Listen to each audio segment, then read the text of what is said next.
I don't know how much, like, we talk about people who can write cursive. Yep. Can you write in cursive? Yes, absolutely. And there are a lot of people that can't, never learned how, or didn't, Right. it didn't stick.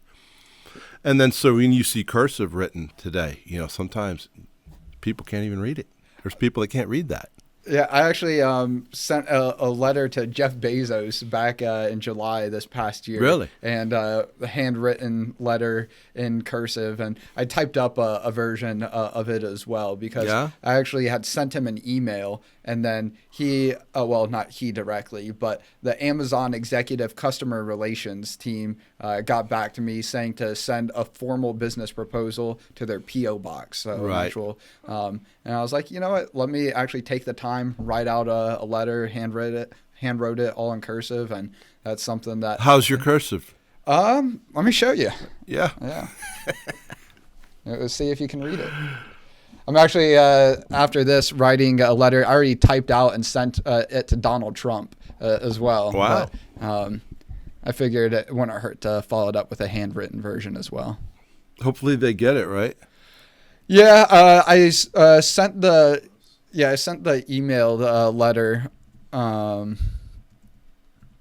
Let's see, close to a couple of weeks ago now, like really right as the Iran, conflict like kicked off, at least, more publicly speaking. And right. Brian was like, it's probably not the greatest timing for him to actually like get it and read it with how many letters. He's probably like, why are you going into Iran? Or I support you, right. both. And, let's see. Let me do one of these numbers.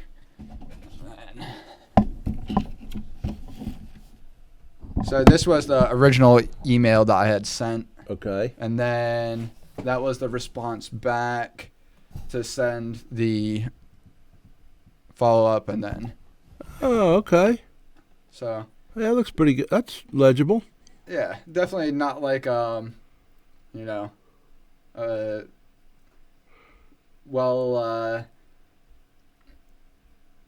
well-written female handwriting, That's but, okay. Yeah.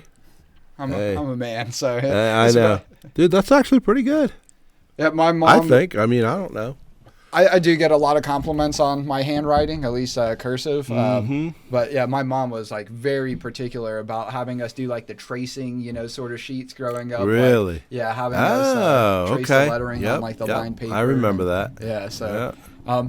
And then, one of our interns, great, super well-meaning kid, senior in high school, and he doesn't write in cursive, of course, can't read in cursive, and that's fairly standard, as you were saying. Yeah, nowadays. But just his actual, just basic handwriting, you would be kind to say it looked like a fourth grader. Yeah, like wrote it. Like, just like letters, different heights, and like awful, like no real grammar. Well, the spacing, apostrophes, commas, and even like just like the quality, like the look of like the hand. It looked like a young kid, like just starting to write. Yeah, for the first time, and I was like, he was on the bad end of the spectrum, but that's becoming more and more common, and so that's why I was curious, what that was like. My mom had really good cursive handwriting growing up.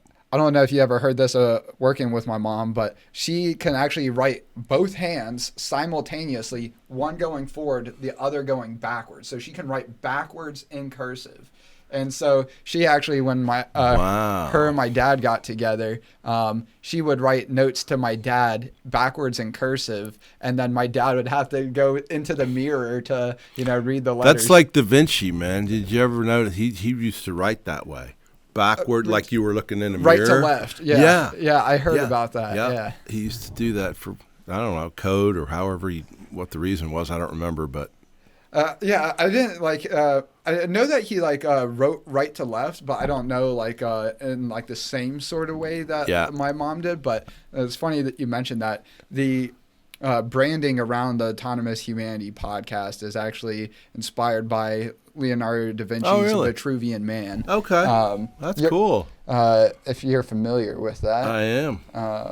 Let me pull up the Autonomous Humanity logo, and I can kind of give you some context.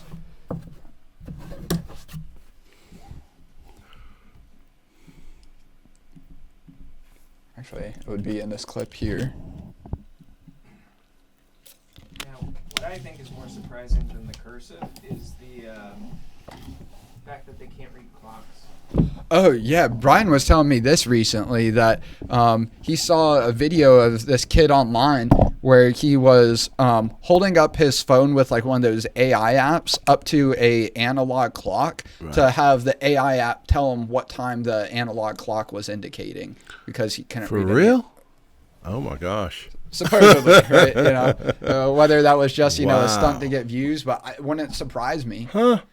That's interesting. And, you know, to Brian's point, it's like literally on your phone, there's a digital clock readout. Sure. But, you know, Yep. I wouldn't, it wouldn't surprise me if he didn't know how to read an analog clock and, you know, Right. just wanted to see if AI.